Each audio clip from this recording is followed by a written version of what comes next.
ชีวิตมนุษย์ก็มางี้เนี่ยดอดไตអំពើដែលធ្វើថ្ងៃនេះ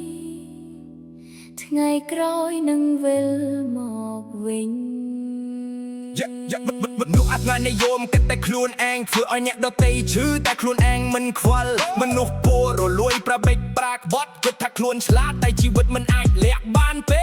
អ្នកអាក្រក់ថ្ងៃនេះកុំសប្បាយពេកតែភ្នែកអ្នកដទៃកុំយកមកលេងសើចអ្វីដែលអ្នកធ្វើវាមិនបាត់ទៅណាថ្ងៃណាមួយកម្មានឹងតាមស្នងវិញហើយតាមស្នងមិនដែលភ្លេចអ្នកណាធ្វើឲ្យបានល្អធ្វើអាក្រក់បានផលទុកថ្ងៃនេះអ្នកឈរលើកំពូលមេឃាថ្ងៃក្រោយអាចធ្លាក់ចុះដោយគ្មានអ្នកជួយបានកុំគិតថាលុយអាចទិញបានគ្រប់យ៉ាងកុំគិតថាអំណាចអាចបាំងកំហុសបាន